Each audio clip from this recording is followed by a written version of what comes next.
There is so much to play for now, Sundown. Again, we are only setting the stage up for these players, but they have to do the rest. And what a stage it is, as we see here. Just a slightly underneath the middle bus path going from southeast to right around the midpoint on the western side.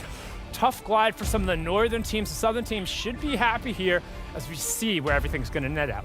Man, what an exciting game that was. Pamsto and Thatch playing for high ground, picking up that pace that they left off out of the semifinals gate there. And semifinals was a story in its own. The caliber of those lobbies were no pushovers, but for the most part, all of our premier teams pushed through. In the feed, though, to kick things off, Tabs G having a rough start this time around.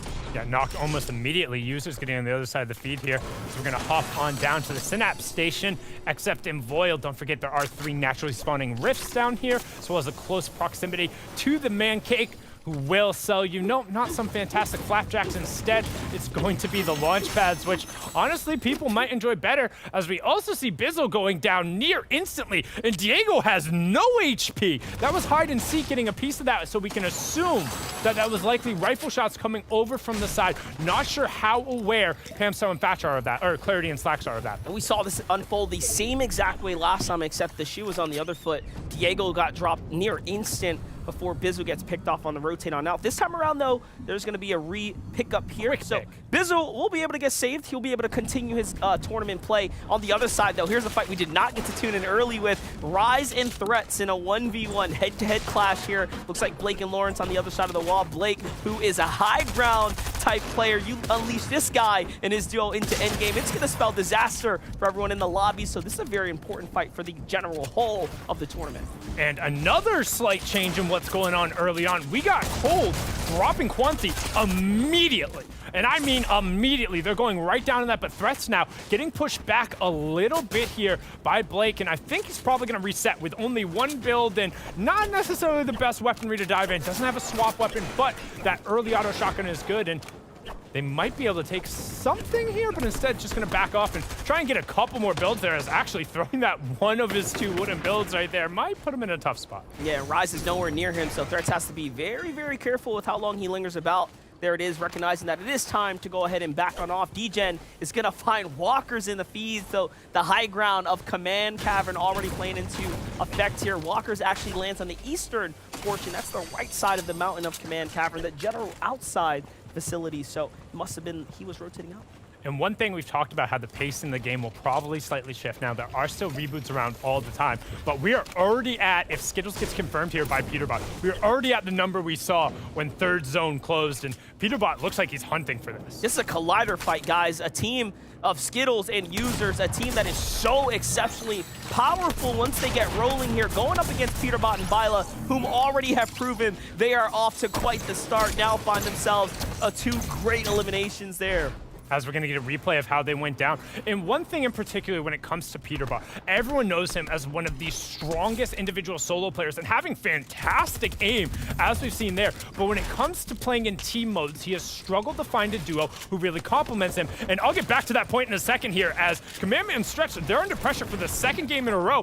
Death and Tabner are taking it right to them. And Death and Tabner are inside the top 10, so they made real good use of their time alive after the Coney Crossroads. Now, keep in mind, though, Stretch did survive the last early game. They didn't make any points out of it, though, so they were forced out of the drop and had to play for a pickup, but they couldn't make do with their time alive in the lobby. That's important, because now they're losing this fight again. So if they get fully eliminated, I mean, it's going to be a major setback here. And this is a team who likes to play for consistency. They're not necessarily the, hey, we're going to go find a bunch of elimination, as Commandment drops down there, finding a nice little drop shot and going up. But you notice how he invested 5 of his 8 builds to get that 1 shot, now down to 2. He's going to be forced to disengage. He can't take a fight anymore. He's going to go double up with Stretch, but now 1 more build left. He has to create distance or he's gone. He got caught off guard there by Tabney, just leaving a wall open and no build. 1 shot. You see the benefit of having those materials. You need them here, even especially in the early game. Commandment is down to 1 shot. Stretch has to put up some counter defense here onto Death. It's enough to buy them some time, but for how long? Only 3 more builds here onto Death, and he's immediately going to go over and say, nope, I'm going to chop down this tree. Not going to end up in the same situation as my opponents, and they're trying to isolate Commandment, and you can see Stretch desperately trying to work his way around and help him out. He's going to get outside. Another fight on the edge of the screen here between Edgy and Acorn right now. A team that, of course, did not expect to be contested in this general open area. Tilt the Tower starting to push in. Byla and Peterbot are the team that land at the collider here. Other teams starting to look south now, and it's a fight that is going to continue to clash out. Fable Taco and Golden are the team that kind of takes that general area, so there's not enough loot there for two. Back on over, though. Death and Tabney, they push out, successfully push out Stretch and Commandant. And generally, they say you can always expect death and taxes, but right now you can expect death and Tabney to be pushing these guys away from Coney Crossroads. They're saying we're the consistent factor coming through, and as I immediately say that, Death loses the entirety of his extra shield, so need to be careful there. And this is something I like to see out of Clix and Day. They're not waiting, they're trying to get on this hunting effort. And DeQuentin is completely alone. Day doesn't miss these shots. 1, 2, 3, lines up the headshot coming through. Not gonna connect, but Clix gets a fantastic spray, and there's no escape here. What do? You drop down, you take the zip line. No, Day's gonna sit on top of that, try and use the builds, but again, taking chip damage from the side. Armored Wall gonna buy him a little bit of time, but how long? Great use of the Armored Wall there to buy himself some time, but Day looking for that low ground angle here, trying to find anything to expose this player. It's only a matter of time unless the duo gets here ASAP, but Clix and Day do not capitalize on the moment. His duo has arrived now, and things start to slow down. DeQuentin manages to crank his way out of one of the most just disgusting ambushes right there. And you see how he immediately invested what I'm assuming is almost all of his hard mass. Yeah. There's not a ton to farm over here, and he's going straight up. And again, still taking chip damage from the side. If they can clean up that ability, this would make these fights so much easier for them. But honestly, in a lot of circumstances, they don't care because they're willing to push these guys, win the fight, and then take the extra loot, refreshing themselves. As we actually see our Game 1 winners getting knocked in the top left-hand corner of the feed by our second place FNCS finishers last season. Been Spade, team that you cannot let your guard down on, but back into the action here. Day and Clix, have they done enough here to finish this fight? It does seem like the team has fully reset, and this could be risking it all now, and that's the decision they have to weigh. They have to weigh their position here in the tournament. Is this truly worth it right now? They didn't earn any points coming out of Game 1. This is Game 2. They're fresh stab at what could be. As you can see there, Sphinx is in second with total elims at 5, so they have been playing pretty well today. Yeah, we know who's in first. Above him, that was Miro with his absurd performance in the last game. But I don't hate this, because they know they got tags, and if they're able to rotate around these hoodoos and keep the positional advantage getting more central from this other team, based on where the zone is, it's going to keep likely pulling center with some potential to end up going over the east. Right now, on the very edge of the zone, you can see in Condo Canyon, still this fight going on with Threats and Rise, but notice how separate Threats is, and Blake and Lawrence could take advantage of this. He is definitely risking it for the biscuit right now, being that far from his teammate. But Blake and Lawrence, they're okay with going ahead and pause down. As you can see, Blake does not have any real material here to stretch this battle out. And this is what you have to assume is that re-engagement, a re-initiation between the two. Take a look at Pam still, though, playing the mountain fronts here inside the bush, just trying to wait this one out. Looking for these Daily Bugle teams who do tend to come on out, build these big bases, and try to play for exchanges that are long range. Pam does not have Fatch alive right now, so already losing his best mate in the lobby. Yeah, and those Spade who ended up getting the early knock on that side, don't forget they were able to win the first game, but as we talked about going into that first game, they're in third place, and that's because just the raw amount of eliminations that we saw in the other two teams with Peterbot and Byla, and then Booga and Miro going through. So we're gonna swing on over to Pledge, who's posted up just above Golden and Fable Taco. They're looking to replace all of these and get an edit down monster. Yeah, definitely. You can see they're already starting to grab these walls. It's going to spell trouble for the teams up top, but notice they're also cautious, right? Backing up here, making sure, okay, let's not just let them edit on down. We'll be waiting for that one, and down they come. Okay, so they reinforce this Golden. Yeah, they heard that. Recognize what's going on here. A little too much action happening down low. But Fable Taco and Golden are looking for the fight right now. They want to take this fight. They're trying to get an engagement on here. We can anticipate a slightly faster pace than we saw pretty much each game going until game 5 or 6. Oh! But not covering the backs is something we've talked about over and over again. Teams are posted up super early looking for those opportunities, and whoever got those tags, they're set on Surge now. Over to the Command Cavern. Elite and Bank here in a big clash, but a huge shot from Elite there. He shuts down Scare Bear from Team Matrix, and just like that, that duo is down and out. That's going to be one, but there's a fresh 2-pack sitting right around this general area. The wide shot will give us the big look, but for Booga and Miro, Nah, we saw that team just right at the immediate instant. They ended up getting Elam. The other team, Peace, they're like, hey, we got some room. We don't want to get bogged down in the fight. Oh, yeah, they were out. And as you see, like you said, Miro in first with 7 eliminations. We saw it in the last game. Reigning FNCS champ, I would say 100% the best controller player in the world. I would also argue that Dignitas Miro right now is straight up the best competitive player in the world when it comes to playing in these tight lobbies and in these tough circumstances. And Pamstar right now is just looking for a lifeline. Yeah, he's found something here to work with, some minis to go ahead and get him some shielding back up, and then of course he wants to keep that harpoon though because he's going to play deep into the zone. This will give him an opportunity to play for the save here onto that. Little med kit, little campfire as well, so a lot, right? A lot going in his favor. He has time. So right now, if I'm Pamso and I know I'm hanging out here and I know there's a med kit there, I would have waited the extra 10 seconds to pop this. He just ended up losing like 5 or 6 seconds in the zone as we actually see Spade going down there. Big elims right here. Jamper and Duke are that team just inside the safety of the zone. Pamsto's the one player to the south, and there it is. They ambush onto the solo there, and they actually pick it up. That's a knock. Why is he so far from his teammate is the real question. But looks like Chimp now off to the side. He's just hiding out, trying to keep a low profile for Jamper and Duke. They edge their way, inch their way to that top 10 after that elimination, and they're so comfortable above the surge right now, so they're A-okay to play for positioning here. Yeah, and this is a team who prioritizes positioning so much. They're looking for high ground nearly every single game, and they want to control. It's what made them so strong during the qualifiers. Ooh, but right now, 1v1. Chimp versus Pamso on the opposite side of it. Chimp definitely has the HP advantage, but in the top left-hand corner, hey, Clicks and Day are getting up on their horse as well, and Chimp finds a huge shot on the back of Pamso. Will get the wall replaced on the backside, and he's immediately going to change the angle. He is hounding him. Yeah, definitely on the push right now. Pam just inching his way out that zone. Shots start to come in, though, from the Daily Bugle, and Pamso gets hit once again. There's no breaks here, no rest on this side of the wall. Huge counter shot for Chimp. He has to fight this one out. He knows the surge will be active here shortly. 70 damage below. Great and there shot. it is. Great tags. Keep Chimp and Spade in the game. 4th takes out 3rd. But also noting, because Pamsa was only a solo and so low on HP and shield test, see what I did there? Chimp is still below Storm Surge.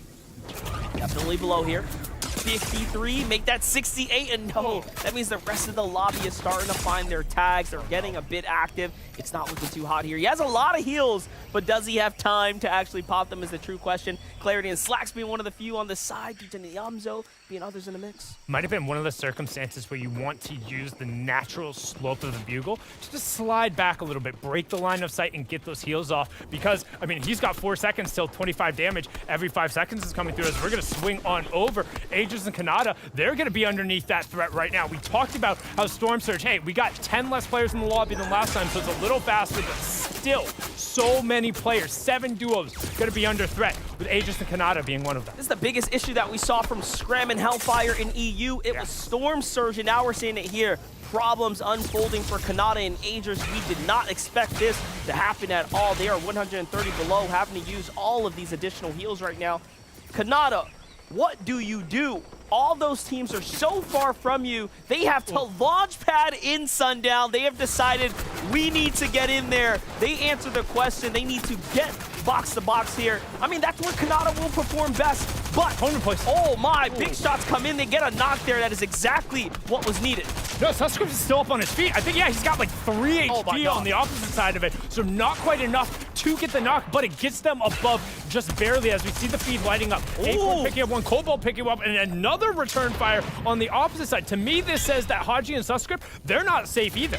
Yeah, definitely. All these teams starting to step in to take these fights. Joji and Rokane being one of the ones that get punished here as well. They want a piece of the cake. Can they get a big enough slice to fulfill them here in this game is the real question. But 81 above now. Things are going to go ahead and slow down for a second, but they know they're not safe. They're not safe right now. They're not necessarily safe for later in the game, right? There's so much more riding on the line than just this, but they're going to go ahead and take this as a small win and back on out.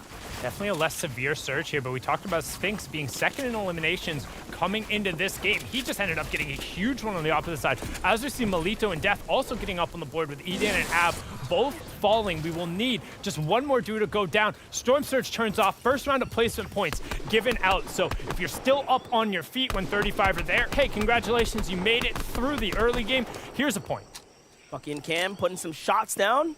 Onto Kanata and Agers there, who play for dead center and what seems to be an airdrop there. Commandment stretched out once again, shut down, this time to the hands of Muzz, who comes out of Command Cavern. Muzz and Avery, of course, the team that punched their way out of the semi-stages. Bucky now under pressure here. Fighting back with no help, though. Well,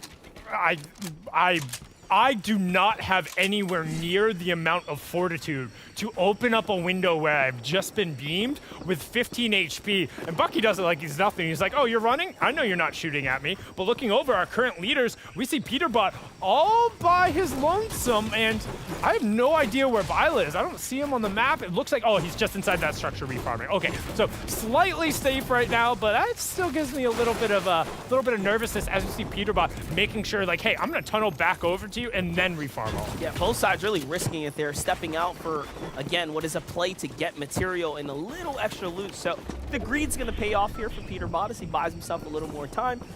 Definitely some more material to go ahead and bounce up, but Muzz, we saw him fighting, we saw him take out Commandment and Stretch there, and already you're seeing the wear and tear of sitting in that storm for so long. That's so good by Muzz, recognizing the fact that he had just enough grid space to where he could sit right on the edge. Teammate crawls through because he's able to break the metal, and he picks him up, making sure he doesn't take any additional of that 5 tick, because I don't think they have any splashes to delay the pickup. This is Cobalt and Smacked underneath them, trying to push through. They are able to get the edit down, and that, unfortunately, is going to offset the amazing heads-up play Muzz just did, and now the OCE transplant is all by his lonesome. Now Smacked and Cobalt pick up the loot, the material, and everything in between. They also recognize Muzz will be a solo there on the side, and just like that, Muzz has to play this one out by himself. Still holding on to that top 5, though. Placement points have already been given out to the lobby. You can see NPen and D-Roller picking up their first one now this time around, so this game setting them up in the right direction here.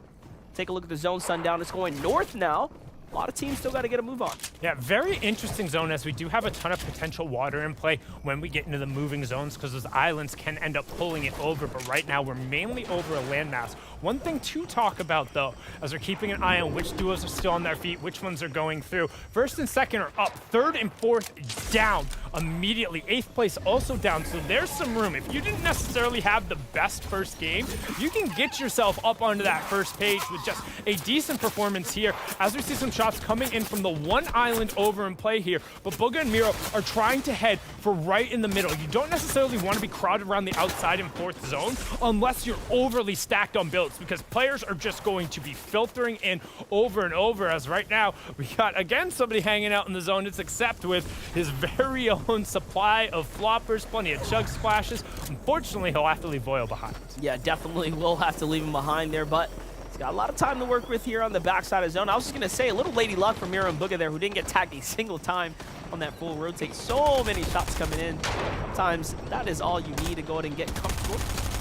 On the side, though, Edgy and Acorn poising up for a high ground play. Accept here, though, in the ultimate low, just struggling to hold on and maintain here. The next position that Accept wants to get to here for him and his team is top 25. We will have 5th zone reveal, half in, half out, occurring right now. And like I said, plenty of water in play. We're going over to the one island. So everybody, get your water wings on, or get your actual wings on and take to the sky, as yet again, Storm Surge is causing problems for the Energy duo despite picking up the pair early on. We see Day go down to it and clicks. One more tick will end up going through. He has just enough time to end up full confirming. Nope. Didn't take the shield immediately. It takes 5 seconds to take it, so if you don't pop it before that first one comes through, unfortunately, sayonara, that's going to be it. We'll see you in the next game, as Rokane and Threats also end up going down here. Storm Surge will turn off with the confirmation on the Threats. What's exciting, though, I saw Byla and Peterbot still alive there, looking very, very strong. Although they are not in the safety of the new zone just yet. They are part of this Western pack that has to get a move on to the other side of the zone. Out comes the launch pad. Agers and Kanata somehow maintaining and holding on to this game, but they have been wrecked by Storm Surge. It's pretty clear. Oh, the shots come in from down low. The edits were quick from Blake and Lawrence, but it was not enough. Kanata and Agers have quite the fight to bounce back from. This is a huge opportunity. They already have 2. They find a little more. And talk about a team that needed that so bad. But can they claim the loot? No. Nasen and Bryce sniped that all up. That was such a heads-up play from Kanata to end up making sure he owned that, then edited out. There was absolutely nothing Bucky and Kim can do. But you can see real estate. Hey, beachfront real estate is real expensive right now. Everyone trying to pile in. And if you're late rotating, I'm actually pretty impressed. Jackson and Mason made a nice little slide around that backside. The best real estate is going to go to Peterbot and Bilo, though. Low ground, front side, best view, and elims to add to the entire mix here. The pot is looking real good. Miro, though, gets picked up by Smack. We've seen Miro clutch up time and time again. What will Booga be able to do now that he's potentially lost his teammate here? But Peterbot and Bila are still on the hunt right now. They're definitely looking all around. Booga playing for the safety pickup right now, but Edgy and Acorn are cracking open those builds. And yes, he does get the save. It's all due to those armored walls. So important to have those in endgame. Yeah, being able to just slam those down and say, hey, you got 2K worth of damage you can pump in real quick. And honestly, at this case, with how high Storm Surge has been, the answer is more often than not, no. And another big thing when it comes to the loadouts is if you're carrying that scope burst rifle, you can't break one of the armored walls. You literally don't have enough bullets. It takes way too much time as they're gonna end up rotating in and getting prime real estate here. It's going right back over the land. It's gonna be a welcome sight for some on the distance though. Booga finds one, finds two, add them up. That's a 6-point swing for a team that's already in the lead, and it's really starting to add up now. These are the placement points and the elims that they desperately needed to hold and maintain that #1 spot. But who will claim height? It's a little bit of a toss-up right now. Kanata and Angers, one of our few teams who will definitely play for height. 6 elims now, Sundown, and they've managed to find some refreshers. How in the world have they clawed their way back so hard into this game here? It was looking impossible for a second there, but there's a new team on height. It's hide and seek, and Nets there. Cold and Scented, however, are fighting their way into this top 10. Clarity ended up picking up Violet and Peterbot as well. Cold ends up getting Miro, which means Booga is solo again, but we've seen what the World Cup champ can do. This is a huge elimination right here. Huge change of pace for Peterbot as well, who's playing solo. Booga goes for the hit storm heal. What? Oh no, and it wasn't enough. That was never going to end up going through. Luckily, some fish going off for Miro there. When you're in the 10-tick zone, sticking a revive is almost impossible. The Sphinx also almost going to go down. We do have Storm Surge turning on. Nope, just turns off. Duke's still up on his feet. Scented still up on his feet. Yamzo running on the back of the zone, jumping, hopping, trying to find a little bit of space to get back to his duo as we're going to swing on over to our current leaders. How in the world does Booga manage to survive that one? All those flashes came into big use here, and he is still up. He's pumping his way through. 70 effective HP to work with here. Only wood. Looking for a refresher. Glace is down to the side there. Cold is going to fall.